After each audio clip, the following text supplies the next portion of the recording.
안녕하십니까. 네, 은밀열다에서 영어과를 맡고 있는 김웅식 과장입니다. 어, 오늘 날씨가 쌀쌀함에도 불구하고 이렇게 현장 간담회 그리고 또 온라인으로 참여해 주시는 학부모님께 감사 말씀드리고요. 저희 이번 간담회의 제목이 보시다시피 초격차를 만드는 이 초격차라고 하는 것이 이렇게 물론 지금 조금 얼마 전에 이슈가 됐던 삼성과의 이건희 회장님 말씀하셨는데 그 삼성가를 이룬 권현 부회장께서 말씀하신 부분에서 저희도 그 초격차라는 개념을 한번 가져와 봤습니다. 초격차라고 하는 것은 한마디로 말해서 누구도 넘나들 수 없는 그런 차이를 만드는 거죠. 저희가 저희 학원 타이틀에서 알다시피 의대 진학을 목표로 하는 학원입니다. 이 의대 진학이라고 하는 것이 단순한 어떤 교과 성적의 격차만으로 이루어지는 것은 아니라고 생각하거든요. 학생으로서 가져야 되는 기본적인 인성과 품격 그리고 실력 이 모든 분야에서 타의 추종을 불허할 수 있는 그런 초격차를 만들어내고자 하는 것이 저희 의문의 열다의 모든 선생님과 또 많은 직원분들이 소비자 여러분들에게 전달해주고자 하는 가치입니다. 그래서 오늘은 먼저 교과와 관련해서 국어와 영어과 관련된 말씀을 드리겠습니다. 먼저 제 소개를 간단히 드리면요. 서울대학교 사범대학 영어교육과를 졸업을 했고요. 부산에 있는 대성학원 아시죠? 예, 교정반에서 계속 강의를 해왔고요. 수능을 쭉 다루다가 저희 원장님과 뜻한 바가 있어서 우리 아이들의 역량을 저학년 때부터 그래서 공부를 시작하는 처음 단계에서부터 제대로 가르쳐보자 그런 취지에서 이런 의문의 열다를 통해서 여러분들과 만나 뵙게 되었습니다. 간단히 제 소개를 마치고요. 본격적으로 설명회를 진행하도록 하겠습니다. 제가 항상 저희가 가르치는 아이들의 첫 대면에서 자주 나누는 이야기이기도 한데 공부를 왜 하느냐 여러 가지 이유가 있을 수 있고요. 사실 공부에 대한 목적성을 못 찾는 아이들이 많아요. 그러니까 뭐 하는 거니까 하는 거고 안 하면 안 되니까 하는 건데 조금 현실적인 수치로 우리 아이들에게 접근하고 싶어서 이런 자료를 한번 조사해 봤거든요. 보시다시피 뭐 공부를 정말 잘했을 때 그래서 우리 아이들이 훌륭한 의사가 되어서 평생 벌어들이는 소득이 얼마나 될까? 2012년도에 매일경제에서 의사들의 평균 월급이 1,500만 원을 넘는다라고 하거든요. 물론 그 이상이 되는 의사분도 계시겠지만은 그래서 연봉을 1억 7천만 원 정도로 산정을 하고 30년 동안 번다면 51억입니다. 우리 아이가 공부를 썩 잘하지 못했어요. 그래서 그냥 평범한 지방대에 진학을 해서 회사원으로 30년을 근무했을 때 벌어들인 금액은 15억입니다. 51억과 15억이죠. 거의 3배가 넘어가는 수치인데 이 소득의 차이를 만들어내는 건 뭐 제가 볼 때는 중학교 1학년부터 고3 거의 6년 가까운 시간 동안의 수험생활이라고 생각합니다. 그래서 그 수험생활을 1800일로 계산해보면 그리고 이 36억의 가치는 1800일이 만드는 거예요. 그러니까 제가 아이들에게 얘기하는 게 당신들의 하루 일당이 얼마냐고 물어봐요. 너 하루에 얼마 버니? 이렇게 물어보면 제가 왜 돈을 법니까? 돈을 쓰고 있는데. 그게 아니다. 당신들의 하루는 이만큼의 가치를 만들어낼 수 있는 하루다. 24시간이라 보면 거의 시간당 10만 원에 가까운 금액이죠. 자면서도 돈을 버는 직업, 먹으면서도 돈을 버는 직업. 그게 학생인 거죠. 물론 미래의 가치겠지만은 그 미래의 가치를 만들어가는 게 지금 여러분이 하고 있는 이 공부라는 것이다. 어떻게 보면 뭐 제가 뭐 수학에 대한 뭐가 안 맞아요. 영어는 좀 너무 애매하고 뭐가 그래요. 그런 변명을 하기에 앞서서 무조건 해야 되는 거죠. 네. 이것을 초과하는 가치는 쉽지 않을 테니까. 그래서 공부라고 하는 것에 대해서 조금 우리가 현실적으로 접근한 것이긴 하지만 그런 가치에 대해서 한 번쯤은 생각해 볼 수 있는 계기가 되었으면 좋겠다. 그리고 그런 계기를 통해서 좀 공부에 대한 확신을 갖고 자신을 갖고 갔으면 좋겠다. 그 다음으로 제가 말씀드리는 게 공부와 관련된 마음가짐이에요. 저희들이 이제 주로 선행을 위주로 많은 학습을 하다 보니까 많이 힘들어 합니다. 그래서 조금 선생님이 너무 힘들어요. 조금 너무 자기가 조금 자신이 없어져요. 뭐 이런 등등등의 하소연을 많이 하는 경우를 보는데요. 제가 그럴 때마다 이런 얘기를 해줘요. 참아봐라. 근데 사실 그러니까 참는다라고 하면 굉장히 조금 뭐라 그럴까요? 좀 부정적인, 좀 불편하다 뭐 이런 느낌을 갖는데 사실 이 참는다라는 한자를 풀어보면 마음심에 이 인자가 배워낸다, 배달한 뜻이거든요. 그러니까 풀어보면 한자로 참는다는 걸 이렇게 풀어보면 이렇게 뭔가 마음을 배워낸다는 거예요. 마음이라는 게 뭘까? 우리의 마음이라는 게 우리 사람의 인지상정이라고 하는 게 사실은 뭔가 높은 곳에 있으면 에너지가 많이 들잖아요. 힘이 들고. 그래서 편해지고 싶은 게 사람의 마음이에요. 서 있으면 앉고 싶고, 앉고 싶으면 눕고 싶고, 눕고 싶으면 자고 싶고. 그러니까 내려가기 시작하면 무한정한 겁니다. 그 내려가려고 하는 그 마음을 칼로 이렇게 베어내는 게 바로 참는다는 거예요. 어떻게 보면 참는다는 거는 나의 상태를, 이 높은 상태를 계속 지켜가는, 그래서 내려가지 않으려고 하는 마음이 참는다는 거거든요. 물론 당연히 에너지가 많이 들겠죠. 참기 위해서는. 이런 마음가짐이 참는다는데 이와 똑같은 비슷한 장면이 아리스토텔레스가 이런 말을 했어요. 사람들은 인간이란 참 특이한 존재다. 왜냐하면 현실에 안주하면 편안할 텐데 뭔가 이상을 향해서 추구를 해요. 당연히 이상이 충족이 안 되니까 좌절하고 실패합니다. 그래서 굳이 실패할 수밖에 없는 이상을 추구하기보다는 현실에 만족하고 살면 될 텐데 또 현실에 가만히 있지 못하고 또 이상을 추구하기 시작해요.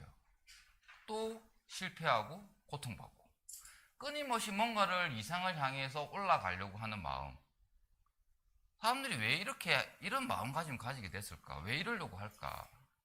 아리스토텔레스가 그거는 바로 자기에 대한 사랑이 있기 때문이다. 나에 대한 사랑이 있기 때문에 현실에 안주하지 않고 만족하지 않고 끊임없이 이상을 추구하는 것이다. 그것이 바로 인간이다. 그리고 그 자기에 대한 사랑을 에로스라고 얘기를 했었어요. 어떻게 보면 오르려는 마음은 또 자기를 사랑하기 때문에 그렇게 놓고 보면요.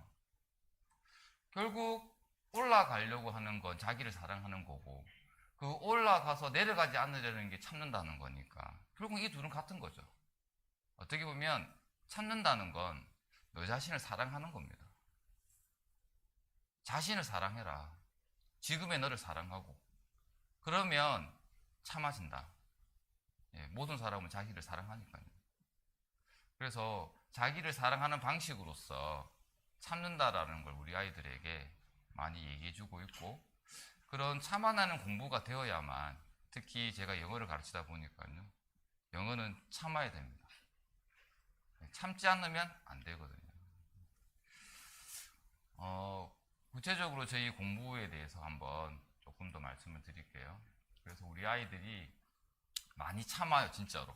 지금 좀 활자가 작아서 잘 보기 힘드시겠지만 이게 저희 어머님들하고 매일 교과 선생님하고 나누는 톡이거든요.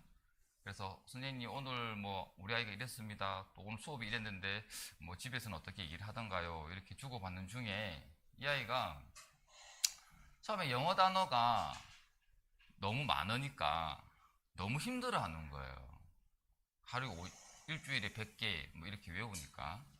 그리고 제가 배우는 단어가 뭐 중학교 1, 2학년 과정에 교과 과정의 단어를 훨씬 찌어 넣는 거다 보니까 조금 어려운 단어들이 많아요.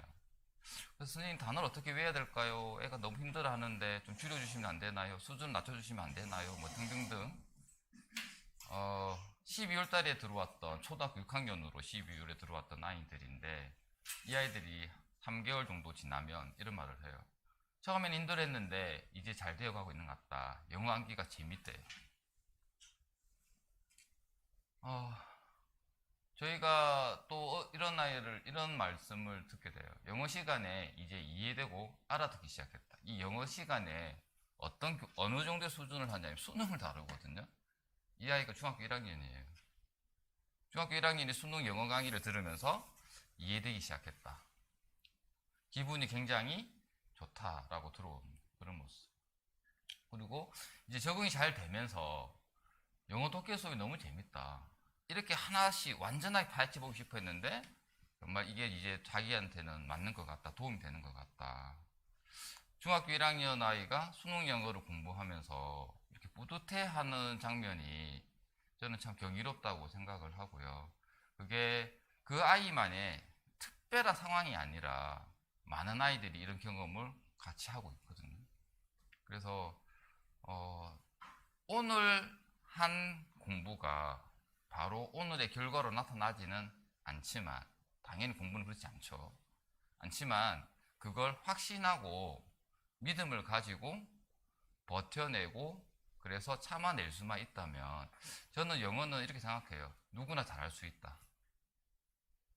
제가 서울대를 나와서 그런 건방진 자신에 찬 소리가 아니라 누구나 잘할 수 있습니다. 물론 아무나 잘할 수는 없고요. 참아낼 수 있는 사람만이 잘할 수 있습니다. 참는 건 뭐 지능이나 이런 부분이 아니지 않습니까? 마음만 바로 잡아주면 누구나 다 잘할 수 있는 게 공부고요. 그 공부의 격차를 저희는 누구도 감히 따라잡을 수 없을 만큼 초격차를 낼 수 있다라고 감히 자부드리고 싶습니다. 그런 초격차를 이루기 위한 저희 의문을 열다의 영어 교재에 대해서 교과 편성에 대해서 다시 좀 세부적으로 말씀드릴게요. 저희 의문을 열다, 영어의 의문을 열다 교과 과정의 목표는 당연히 수능 1등급입니다. 물론 졸업하는 시점에서 바로 수능 1등급을 가져갈 수 있으면 더 좋겠지만은 사실 속으로는 그런 목표를 하죠. 하지만 이제 너무 또 그렇게 표면적으로 내세우면 조금 부담을 가지는 분이 계시긴 할 텐데. 그리고 일단 자율 내신입니다. 즉 중학교 과정을 저희가 주로 하다 보니까 중학교 과정의 내신은 저희 선생님들이 수업이라든지 이런 식으로 이렇게 관리는 해드리지만 수업적으로 목표로 하진 않습니다. 중학교 내신 정도는 혼자서 알아서 해야 되겠죠. 그래서 크게 보시다시피 이렇게 4가지 파트로 말씀드릴게요. 먼저 단어 공부, 어휘 공부 어떻게 하고 있는지, 문법, 구문 어떻게 또 공부하고 있는지, 독해, 그리고 내신에 대한 부분들입니다. 먼저 어휘 공부는요, 어휘는 절대로 양의 차원이 아닙니다. 그 양은 결국에 시간이 지나면 거의 대부분 도달하게 돼요. 문제는 그 단어를 사용할 수 있는 능력이 더 중요하거든요. 그건 시간이 지나가서 어떤 당장 결과를 내야 되는 고등학교 입시에서는 이렇게 사용 능력에 대해서 정확하게 풍부하게 이야기란 사실 힘들어요. 시간이 없으니까. 단어 하나 붙잡고 20분, 30분 붙잡을 수 있는 시간이 없기 때문에 그 사용 능력은 초등학교, 중학교 때부터 갖춰놔야 되는 거예요. 그걸 배워야 되는데 오히려 초등학교, 중학교 때 급하지도 않은 양을 가지고 승부를 보는 학원들이 많아요. 그게 바람직하지는 않다라고 생각하거든요. 일례로 이 디벨롭이라는 단어가 있어요. 학생들이 많이 보는 단어입니다. 이렇게 보면 사전에 이렇게 네이버 사전 이렇게 뜻이 있어요. 동사, 성장하다, 개발하다, 병 문제가 생기다 정도의 뜻이 있습니다. 아이들이 외우겠죠. 뜻이 많구나, 3개나 있구나 이렇게 열심히 외웠어요. 자, 열심히 외운 후에 이 문장을 딱 봤습니다. She developed a taste for wine in college. 그녀는 디벨롭 했어. 어떤 기호, 뭐에 대한? 술에 대한 기호를 대학에서. 아까도 말씀드렸지만 성장, 개발, 뭐 문제 생기다 이런 식의 뜻입니다. 무슨 뜻일까요, 어머니? 설명해 드렸잖아요. 디벨롭이라는 단어 이런 뜻이야. 문장이 이렇게 있어. 어려운 단어가 하나도 없거든요.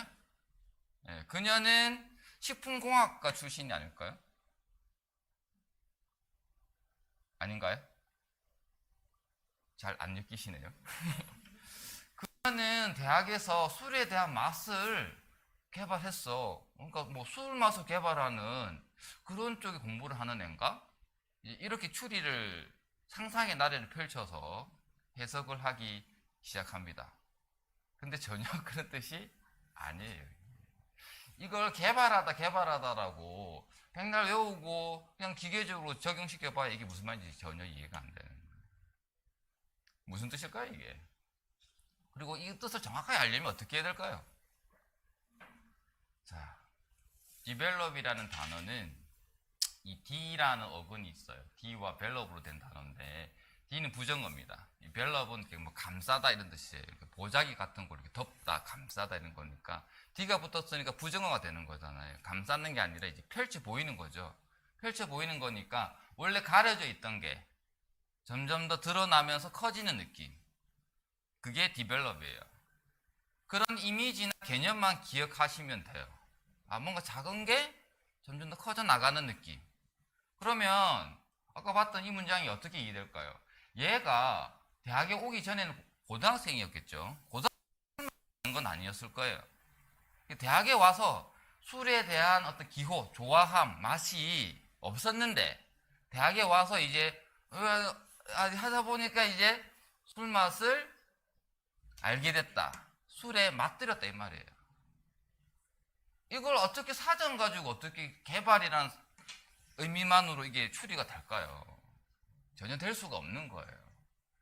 그렇게 기계적으로 오역하는, 그래서 이게 개념과 어떤 본질적인 의미로 들어가면 그렇게 어렵지 않은데 그냥 양으로만 승부해야 되니까요. 이 단어 하나하나의 어떤 그런 개념이나 본질을 이해하기 전에 양으로 떼어버리는 거예요. 하루에 100개씩 외워. 방학 때 되면 하루 200개씩 외우고. 그렇게 외우면 뭐합니까? 써먹질 하나도 못하는데. 수능 단어의 수준은 보통 8,000개에서 10,000개예요. 중학교 과정을 거치면은 최소 2,000개에서 3,000개는 하거든요. 이제 5,000개 정도가 남은 거예요, 고등학교 때. 그러니까 양으로 보면 크게 많지가 않습니다. 양으로 봤을 때는. 근데 급해요. 막 빨리 영어 단어 외워가지고 뭐 아는 것처럼 해라. 아니면 뭐합니까? 써먹지를 못하는데. 그런 공부를 하시면 안 돼요. 특히 저학년 때부터. 제대로 본질적인 개념을 차근차근 익혀서 아, 단어가 이런 뜻이 있고 이런 의미가 있는데 이런 문맥에서 이렇게 쓰면 되겠다라고 하는 그 사용 능력에 대해서 포커스를 두고 천천히 아이가 이해할 수 있는 수준에서 공부를 시켜야 된다. 그래서 저희 아이들에게 이런 걸 뭐 화면이 조금 흐릴 수 있는데요. 이렇게 하나의 어근 중심이 되는 말을 던지면 제가 이렇게 해서 끝이 갈라지는 것들을 보여줘요. 그럼 비슷한 어근으로 다 묶입니다. 이렇게 덩어리로. 그렇게 해서 개념적으로 비슷한 이 립이라는 게 뭐냐면 뭔가 찢다라는 느낌이거든요. 찢다. 요 립에서 어떤 단어가 나오냐면 여러분 리버라는 단어가 나와요. 리버. 리버가 왜 찢다와 관련되죠? 자, 땅이 있잖아요. 물길이, 그렇죠. 물길이 땅을 갈라놓는 게, 저게 바로 뭐예요? 리버예요. 그죠? 그게 우리나라 말로는 강이라 부르지만, 영어식의 사람들은 뭔가 대지를, 물길이 쭉 해서 갈라 찢어 놓았구나. 그게 리버예요. 그런 식의 그러니까 단어를 가지고 단어 뜻을 그냥 기계적으로 받아들이는 게 아니라, 단어 의미를 생각하면서 이미지를 떠올리고 그 이미지를 확장시켜가면서 의미를 파악해가는 그런 게 필요한 거죠. 그래서 이 친구가 피를 받아가지고 좀 그림 잘 보이시나요? 자기 나름대로 이미지를 구축하기 시작하는 거예요. 그림을 그려가면서. 리프로라는 단어가 굉장히 어려운 단어인데 얘는 리가 뭐냐면 다시란 뜻이고 퍼는 강조한다, 다시 강조한다 이렇게 되면서 얘가 자기는 이제 요즘에 마스크 꼭 써라 이런 식으로 마스크에 대한 얘기를 하면서 이 이미지를 붙여놓은 거예요. 물론 어근적으로 정확하게 이게 들어맞는 건 아닙니다만 얘는 나름대로 이 단어에 대한 이미지를 가지고 있는 거예요. 이제 얘는 절대로 언급하다라고 외우지 않아요. 그 개념을 가지고 있으니까 얼마든지 쓸 수가 있는 거죠. 그런 단어에 대한 이미지도 그려볼 수 있고요. 그런 것들이 돼줘야 단어를 풍부하게 이해하면서 사용하는, 그래서 나중에 작문도 수월하게 나옵니다. 근데 그걸 고등학교 때 가서 그림 그리고 있어 이러고 있으면 안 되겠죠. 그게 초중 때 돼야 되는 거예요. 특히 초등학교는 아직 이런 개념적 사고가 조금 힘들어요. 그러니까 그런 개념적 사고가 커가는 중학교 1학년에서 2학년 정도 사이에 이런 어휘에 대한 교육을 좀 정확하게 방향성을 가지고 가셔야 된다라는 거죠. 단어에 대한 얘기였고요. 두 번째는 이제 문법인데 애들이 제일 싫어하고 귀찮아하고 뭐 모르겠어요 이러면서 문법 얘기 나오는 순간 애들이 그냥 진짜 다 외면해 버리죠. 자, 근데 문법이라는 게 그 암기의 단계, 지식의 차원이 있습니다. 분명히 규칙으로서. 근데 그것이 그게 전부는 아니라는 거예요. 외워 규칙이잖아가 아니고 무슨 말이냐면, 자, 이런 문장이 있습니다. 영어 문장. 어머님도 충분히 아실 수 있는 문장이에요. 네, 제가 너무 그걸 낮춰서 한 건 아닙니다. 오해는 말아주시고. 자, she does not love him because he's rich. 자, 요거 무슨 말일까? 라고 제가 한번 여쭤보면 어렵지 않네요. 그녀는 그를 사랑하지 않는다. 왜? 그가 부자니까. 부자니까 사랑하지 않는다. 근데 이상하잖아요. 부자면은 없는 사랑도 만들어내야 되는데 왜 부자인데 사랑을 안 해요? 이 not이라고 하는 놈이 가진 부정이 굉장히 여러 가지를 부정할 수 있기 때문에 의미적으로 모호한 거예요. 이거는 그 모호한 의미 중에 하나를 선택해서 나타내는 거예요. 문법이라고 하는 거는 무슨 말이냐, 다시 한번 볼게요. 자, 아까의 문장에 비하면요, 그죠? 아까의 문장에 비하면 이렇게 아무렇지도 않은 거잖아요. 이 문장에 틀을 세워야 돼요. 구조를 이렇게 본 거예요. 무슨 말이냐면 그녀가 있고 does not love him, 그를 사랑하지 않는다, 이렇게. 그리고 그가 부자기 때문에. 좀 느낌 오시나요? 요게 한 덩어리고요, 요게 한 덩어리예요. 요 앞에 얘기와 이 앞에 얘기가 구분되는 거예요. 구분. 그녀는 사랑하지 않는다, 부자기 때문에. 요렇게 된 겁니다. 이해되십니까, 어머니? 요렇게 읽어도 돼요. 요렇게 읽어도 되고. 다음 어떻게 읽냐면 그녀는 하지 않는데 she does not love him because he's rich. 무슨 말이냐면 그가 부자기 때문에 사랑하는 게 아니다, 이 말이에요. 즉 얘가 사랑합니까 안 합니까? 그를 사랑은 해요. 사랑은 하는데 그 이유가 부자라서가 아니다라는 거예요. 또 그냥 평범해 보이는 문장이지만 이 문장의 구조를 네가 어떻게 세워서 가느냐에 따라서 이 의미가 완전히 다른 의미가 돼버리는 거예요. 그렇기 때문에 문법이라는 규칙을 통해서 그 많은 가지 중에 요건 여기 되어야 돼 라고 확정 지어줄 수 있는 것이 문법적 규칙이에요. 여러 가지를 읽을 수 있는 것 중에 이렇게 읽어야 된다라고 하는 게, 즉 문법은 독해를 위한 기초예요. 그리고 사실 중학교 문법 시험은 주로 문장 단위로만 나오거든요.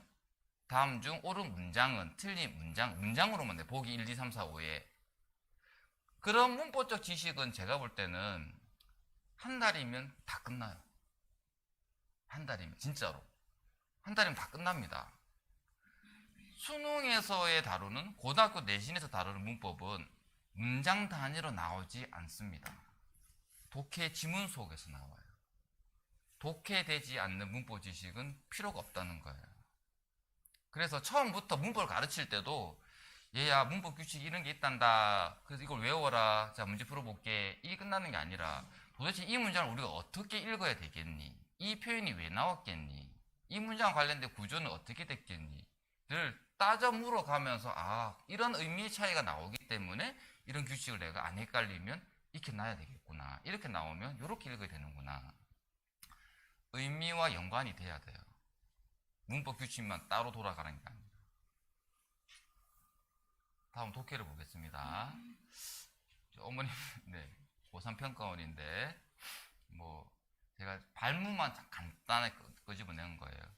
자, unlike는 뭐뭐와 달리 이런 말입니다.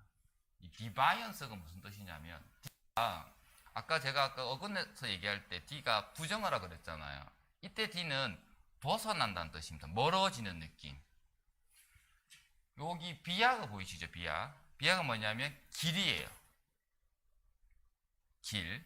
그래서 deviance는 무슨 말이냐면 길에서 벗어나는 느낌. 자, 그걸 한자로 뭐라 할까요? 한자로 길에서 벗어난다. 예, 일탈이랍니다. 일탈. 그래서 아이들이 deviance, 일탈 이렇게 외워도 좋지만 뭔가 길에서 가야 되는 길에서 벗어나는 게 deviance구나. 그러면 다른 환경에서의 deviance와는 달리요. 스포츠에서의 deviance는 종종 involve가 뭐냐? in은 안으로고요. valve는 감다예요. 안으로 감아들이는 거. 그런 느낌입니다. 그러니까 뭔가 포함하다 이런 정도의 느낌으로 가시면 돼요. 그래서 다른 환경에서의 디바이언스와는 달리 스포츠에서의 디바이언스는 규칙과 기준에 대해서, 예상과 기준에 대해서 무엇하는 것을 포함한다. 이런 말입니다. 제가 지금 문제 풀려고 하는 건 아니고 무슨 말씀인지는 알겠죠? 자, 그렇게 이해된 거를 가지고 이렇게 선지가 구성되어 있는데, 물론 이 뒤에는 장황한 글이 더 있어요. 제가 말하고 싶은 거는 독해를 할 때 이 장황한 글을 읽어서 답을 할 수도 있는데, 너 이것만으로도 여기 무슨 말이 들어가야 되는지 한번 추리해 볼래? 라고 하는 이 직관적, 그리고 그것이 논리적인 어떤 사고에 기반한 직관적 사고를 길러주고 싶은 거예요. 이 문제를 지금 우리 아이들이 중학교 1학년, 2학년이 풀 필요는 없어요. 이거 나오지도 않는데. 단지 그와 관련된 사고를 할 수 있다 이거지, 사고는. 자, 그래서 제가 사고를 하기 위한 절차나 단계를 잘라줘요. 어떻게 하느냐면, 자, 먼저 여기 디바이언스가 뭐니? 라고 물어보면 일탈이라 했잖아요. 길에서 벗어난다. 그러니까 뭔가 일치한다. 딱 들어맞는다는 느낌인가요? 좀 아니다. 같지 않다. 벗어난다. 아니다. 이런 느낌으로 제가 제시를 했습니다. 어머니도 이해되시죠? 예. 자, 그 다음에 unlike가 왔으니까, unlike는 뭔가 두 개가 있는데 서로 다르는 거니까 서로 반대된다라는 거죠. 반대된다. 그 다음에 여기 디바이언스 몇 개 있습니까, 지금? 두 개 있죠, 두 개. 다른 환경에서의 디바이언스가 있고 스포츠에서의 디바이언스가 있으니까 스포츠가 좀 특이한 겁니다. 특이한 거. 그럼 다른 요거는 좀 뭐한 거예요? 보편적인 거죠. 보편적인 디바이언스가 있고 스포츠만의 특이한 디바이언스가 있는 거예요. 어쨌든 얘들은 다 뭐예요? 디바이언스입니다. 근데 디바이언스가 몇 가지겠다고요? 두 가지. 일반적인 게 있고 스포츠가 있고. 도대체 이걸 어떻게 나눠야 될까? 기준을 어떻게 한다는 거예요? 기준을 지킨다는 거예요? 안 지킨다는 거예요? 디바이언스니까. 안 지킨다는 거죠? 기준을 안 지키는 게 두 가지가 있다는 거죠. 그걸 너 사고할 수 있겠니? 물어보는 겁니다. 어떻게 하면 기준에, 자, 그래서 말을 해보는 거예요. 기준에서 벗어난다. 기준에서 벗어나는 게 근데 두 가지가 있네? 어떻게 해야 기준에서 벗어나지? 생각을 해야 됩니다. 개념을 스스로 구축해 봐야 돼요. 그게 돼야 공부 잘하고, 그게 돼야 영어도 잘하고, 수학도 잘하고, 국어도 잘하는 거예요. 이런 아이디어가 있을 수 있는데요. 미달이 있어요, 미달. 기준이 있는데, 기준이 벗어나는 거잖아요. 기준이 아닌 거잖아요. 미달, 밑에 있다고요. 근데 기준이 벗어나는 거는 뭐도 있어요? 위에도 있죠. 그걸 뭐라 그래요? 초과. 예. 그러면 이 두 개가 서로 뭐 됩니까? 두 개가 반대되는 거잖아요. 일반적인 뭘까요? 기준 미치다 너는. 이런 거예요. 그 반대는 뭡니까? 너무 높은 거죠. 높아도 기준에 미달인 거예요. 기준에 부합되지 않는 거예요. 이런 사고가 가능해야 된다. 어떤 경우에 있을까요? 보통 애들이 공부, 성적 잘해야 되는데 못하잖아요. 기준에 미달되니까. 그런 애들도 있는데 우리 집 애는 야 공부 좀 하지 마라. 참 좀 자라. 이런 애가 있는 거예요. 너무 공부에 몰입이 돼가지고. 너는 공부에 욕심도 없어. 아니 우리 보통 애들은 나 공부에 욕심도 없나? 나 욕심 없어요. 저렇게 살고 싶어요. 이렇게 천하태평으로. 네가 먹고 살겠니? 이런. 얘는 공부에 너무 막 몰입돼 있는 거야. 무조건 1등 해야 되는 거죠. 아 잘한다 잘한다. 무조건 1등 해야 되는 거죠. 근데 성적 쳐보니까 2등이 나온 거야. 어떻게 되지? 1등 애를 붙잡고 손을 딱 붙잡고 가는 겁니다. 건물 옥상으로.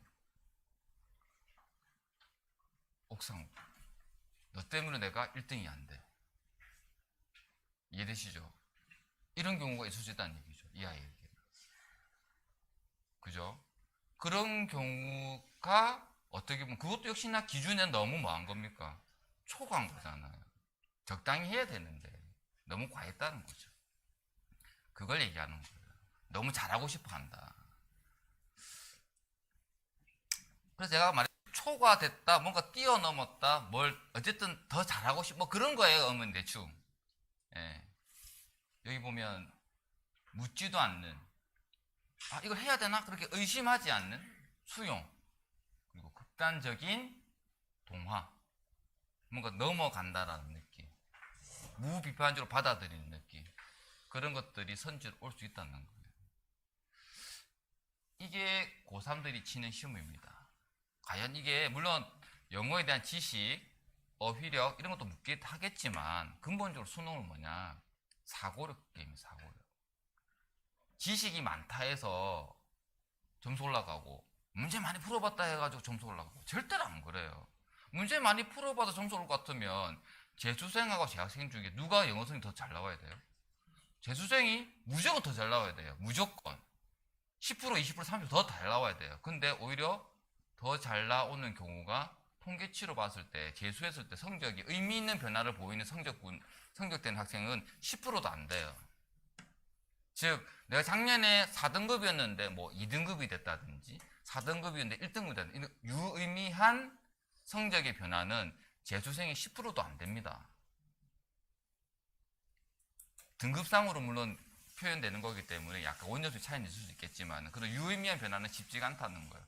무슨 말이냐면 단순한 문제풀이에 대한 경험이 많다 해서 수능 영어를 잘할 수 있는 건 절대로 아니다. 수능에 대한 사고력에 대한 메커니즘이 어렸을 때부터 차근차근 체계적으로 구성되어 있지 않으면 그 이후에 쌓아 올린 많은 문제에 대한 경험은 쓸데가 없는 거예요. 그걸 너무 욕심내가지고 빨리빨리 해, 많이 해야지, 이 책도 떼고 저 책도 떼고 이 단어도 외우고 저 단어도 외우고 그런 식의 암기 위주의 공부를 너무 초등학교 때, 중학교 때부터 했다가는 사고가 다 망가집니다. 고등학교 1학년 올라가자마자 치열한 내신과의 승부가 이루어질 수밖에 없거든요. 내신을 당해내려면 양을 소화를 시켜야 되는데 그런 사고력이 안 되면 양치기 공부밖에 또 안 돼요. 중학교 때 똑같이 공부하는 거예요. 양으로 승부하는 거예요. 외우기 뭐 이런 식으로. 그런 외우기식의 내신은 절대로 상위권을 선점하지 못합니다. 따라가는 내신밖에 안 돼요. 깔아주는 내신밖에 안 되는 거예요. 그러니까 깔아주는 내신 하려고 이렇게 많이 어렸을 때부터 애들 고생시키는 거죠. 의문은 그래서 지금은 좀 고생스럽더라도, 지금은 좀 힘들더라도 바르게 가자. 쉬운 길이 아니더라도 그것이 바른 거라면, 그게 어려운 거라면, 힘든 거라면 가야 되는 거죠. 바르기 때문에. 그래서 아이들에게 사고를 가르쳐야 된다. 그 사고를 가르치려면 얄팍한 중학교 수준의 교과서 수준으로는 안 될 것 같다.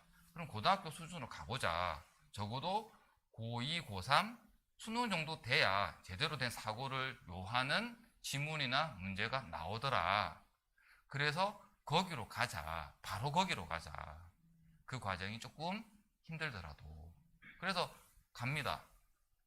물론 쉬운 일은 아니죠, 당연히. 그래서 제가 서두에 말씀드린 대로 참아야 된다. 선생님 하루 참으면 됩니까? 하루는 참으면 돼.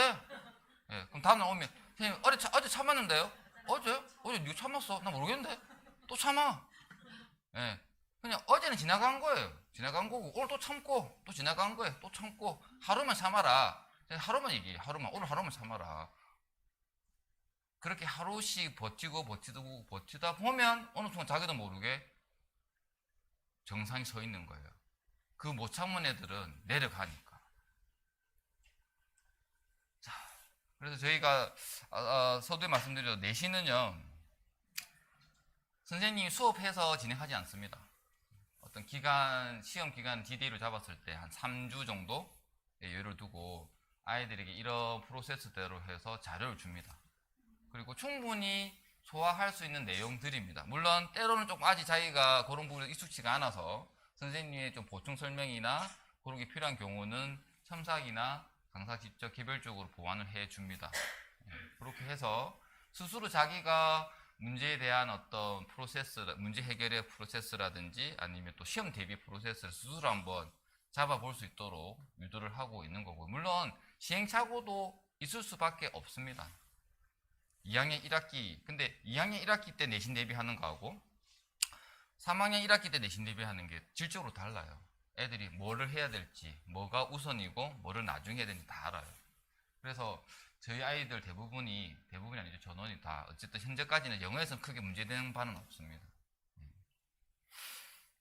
자, 그래서 의문의 교과 과정을 다시 한번 조금 자료로 말씀드리면요. 저희들이 이제 독해랑 어휘랑 이렇게 문법이 이렇게 크게 세 가지 파트로 진행이 되는데 한 가지 아쉬운 점은 듣기가 사실 잘 되기 좀 힘들어요.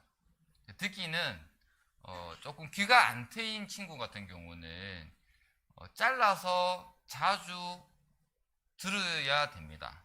그런 거는 저희가 테스트를 통해서 아이들이 조금 부족한 아이가 있으면 개별적으로 저희가 어드바이스를 해드릴 거고요.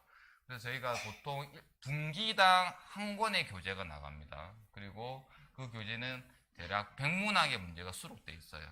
그래서 주로 레벨 1이 이제 1학년이 되겠죠. 1학년은 고1 기출 가지고 100문항을 풉니다. 2학년은 고2 기출로, 3학년은 고3 기출로 해서 100문항씩 해서 분기에 100문항, 연간 400문항 해서 총 1200문항을 풀어요. 전부 다 기출문제이기 때문에 이 정도 수준에서 문제에 대한 어떤 적응력을 갖추고 있으면 고등학교 내신이나 수능에서 충분히 경쟁력을 가질 수 있다라고 생각을 하고요. 그래서 어휘는 별도로 저희가 이렇게 시중에 있는 교재를 좀 참고를 하고 있고 저희 자체적으로 제작되어 있는 단어장도 조금 활용하고 있는 거고요. 그래서 단어가 조금 추월하게 잘 나가는 애들은 조금 많이 할 거고요. 좀 부족한 애들은 또 부족한 대로 개별적으로 레벨을 정해서 제가 대략적으로 주당 저희도 양치긴 합니다. 네. 근데 이 주당 100단어라고 하는 게 이미 여기에 있는 교재에 수록된 단어도 있기 때문에 실제로 그렇게 되지는 않아요.